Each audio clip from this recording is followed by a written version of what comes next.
Ready হয়ে গেল মাংসের পিঠা, মাংসের ফুল পিঠা। হলো দুপুরে হালকা পাতলা খাবো এটাই। এটা হলো আয়ানের ছোটোবেলার কম্বল। গত বছর কিনছিলাম, এখন মনে হয় আয়ানের ছোট হয়ে যাবে। এখানে কে ঘুমিয়ে আছে রে? দেখি তো, দেখি তো, এটা কে রে? কম্বলের মধ্যে এটা কে লুকিয়ে আছে রে? দেখি তো, দেখি তো।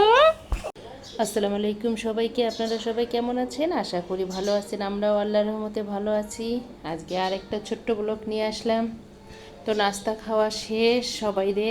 ওর বাবা অফিসে গেছে, অর্ণা স্কুলে গেছে, গ্যাস আছে দেখতেছি। নাস্তা খাওয়া শেষ হয়ে গেল, চা খেলাম। এখন এগুলো পরিষ্কার করে নেব। আর এখানে মাংস ভিজিয়েছি, মুরগির মাংস রান্না করব।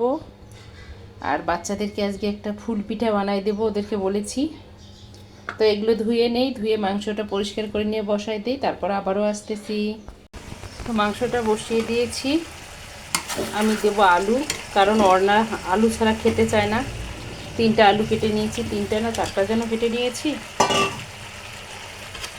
আলুটা দিয়ে ভালো করে কষাই নেব, কষাই নিয়ে তারপর পানি দেবো।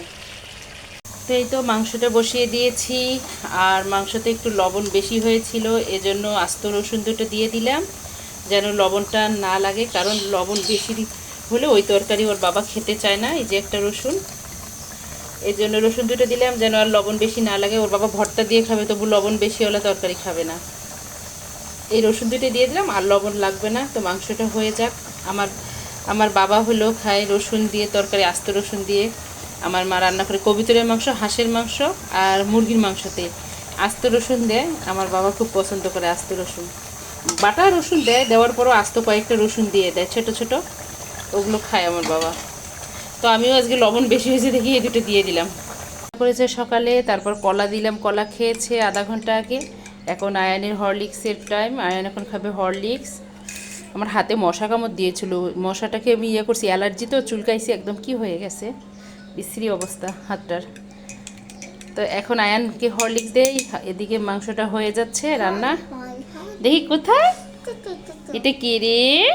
আমার বাবা ক্যাপ পরছে আবার। খাও। আমিও ছোটোবেলায় এরকম করতাম জানো, হরলিক্স খেয়ে চামিচটার জিব্বা দিয়ে চেটে নিতাম। তুমিও করো বাবা? Good boy. বিসমিল্লা বলো। বলেছি তো। বিসমিল্লা বলেছো? আচ্ছা খাও। আল্লাহ রহমতে মাশাল্লাহ। হ্যাঁ, তো আমার গায়ে মনে হয় আর ফিট করবে না। তোমার গায়ে আর ফিট করবে না? আরে আমার বাবাটা বড় হয়ে গেছে। আচ্ছা আরেকটা কিনে দেবো। আমার বাবাটা এরকম করে ঘুমাইতো টেডি বিয়ারে। হুম, এবার ওই দেখছো মানুষের, এবার একটা এলিফ্যান্টের বাচ্চা আচ্ছা মানুষের কত স্মৃতি মনে পড়ে। দেখছো গত বছরই কিনে দিলাম ব্ল্যাঙ্কেটটা, এখনো ছোট হয়ে যাচ্ছে। আচ্ছা আরেকটা কিনে দেবো সুন্দর। ওকে বাবা। ঘরের মধ্যে ঠান্ডা আর বাহিরে কি রোদ। দেখি মাংসের কি অবস্থা। গতকালকের কপি ভাজি আছে, শুধু আমার জন্য একটা মাছ ভেজে নেব। আমি মুরগি মাংস খাই না, না খেতে ইচ্ছা করতেছে না। মাংসটা হয়ে গেছে আল্লাহর রহমতে। তো কপি ভাজি আছে, একটা মাছ ভেজে নেব, আর মনে হয় ভর্তা আছে। আয়ান আর আমি খাবো তো, এই জন্য দুপুরবেলা বেশি কিছু লাগে না, হয়ে গেছে।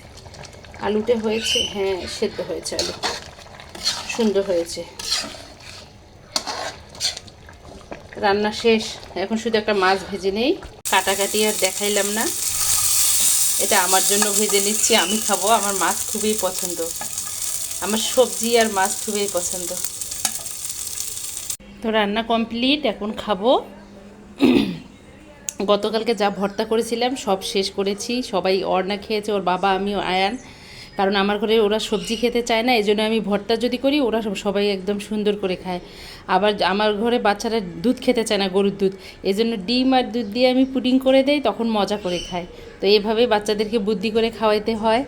আর এই যে ভর্তা একটাও নেই গতকালকে, শুধু বাঁধাকপি আছে। আমার জন্য একটা মাছ ভেজে নিলাম, আর এই যে দুটো রসুন দিয়ে মুরগির মাংস রান্না করলাম। এখানে ভাত, আয়ান আর আমি খাবো, ওর বাবা তো অফিসে খাবে, অর্ণা তো আসবে 3টার দিকে।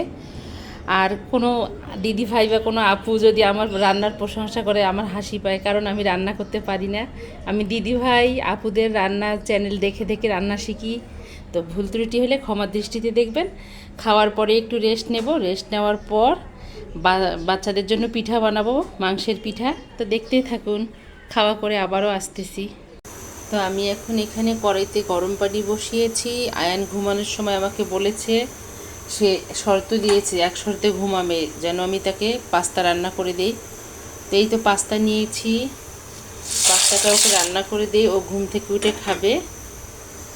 আর এই যে স্বপ্নের কম্বো প্যাকটা, এটা এইটুক মাংস তো আর রান্না করা যাবে না, দেখি এটা দিয়ে কি বানানো যায়। এটা এখন আমি ভিজাই, নাহলে এটা দিয়ে ওদেরকে পিঠা বানাই দিই।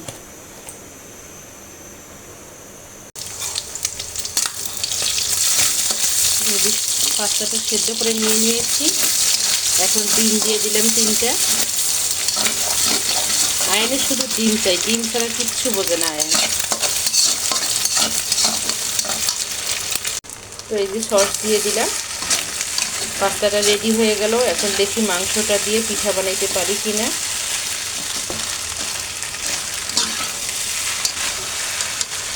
এটা হয়ে গেল। এখানে এখন আমি গরম পানি বসিয়ে দিলাম।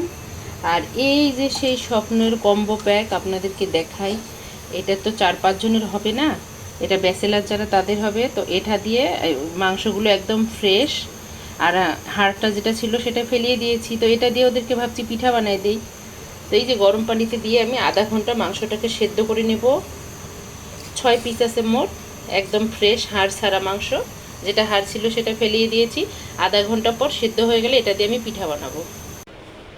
মাংসটা আমি 30 মিনিট সেদ্ধ করে নিলাম। এটাকে এখন আমি কুচি কুচি করে নেব, নিয়ে একটু তেলে ভুনা করে নেব মরিচ পেঁয়াজ দিয়ে।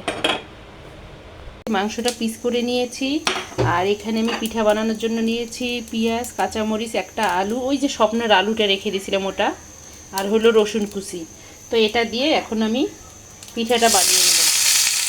মাংসটা আমি এখানে ঝুরি করে নেব, একটু গরম মশলা দেব, লবণ যা যা লাগে দিয়ে মাংসটা ঝুরি করে নেব। আলুটা একবারে দিয়ে দিলাম, কারণ পেঁয়াজটা একটু ভাজা ভাজা করবো না, একটু কাঁচা কাঁচা রাখবো। তো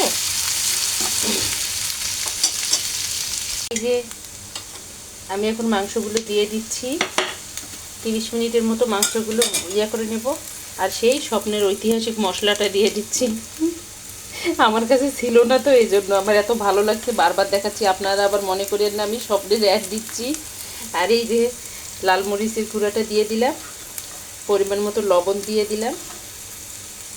বেশি লবণ দিলে পিঠাটা ভালো লাগবে না খেতে। হলুদ দিয়ে দিলাম, শেষ। এখন আমি এটাকে 30 মিনিট ভুনা করে নিই। তো মাংসটা হতে হতে আমি এখানে এই যে আটাটাকে কাওয়া করে নিলাম। এখন আমি পিঠা বানিয়ে নেব তাড়াতাড়ি করে। আমি এই যে পিঠাটা বানিয়েছি, রুটিটা একটা বড় করে মানে গ্লাসের সাহায্যে এরকম করে নিচ্ছি, কেটে নিচ্ছি। সবগুলো এরকম করে বানিয়ে নেব। এই যে এভাবে সবগুলো বানিয়ে নিচ্ছি আমি। তারপর এর মধ্যে মাংসর পুরগুলো দিয়ে দেব। তো এভাবে সবগুলো বানিয়ে নেই। এই যে হয়ে গেছে মাংসের ঝুড়িটা। এখন আমি এটাকে ঠান্ডা করে পিঠার মধ্যে ভরে নেব। এই যে বন্ধুরা, আমি এরকম করে মাংসটা ঢুকিয়ে দিলাম পিঠার মধ্যে, দিয়ে এই যে চামিচটা দিয়ে জাস্ট এরকম করে দেব, বন্ধ করে দেব মুখটা দিয়ে। তারপর আমি তেলে ভেজে নেব। কাঁটা চামিচ দিয়ে আমি নিচ্ছি, যেন নকশাটা সুন্দর হয়। আপনারা চাইলে হাত দিয়েও নিতে পারেন। এই যে হয়ে গেল।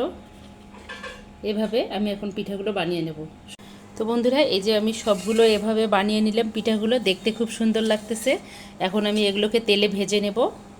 যে মাংসের পিঠাগুলো আমি রেডি করে ফেললাম, এখন ভেজে নেব তেলে। এখন কড়াইতে আমি তেল দিয়ে দিয়েছি, এখন আমি ভাজবো পিঠাগুলো। বিসমিল্লাহ।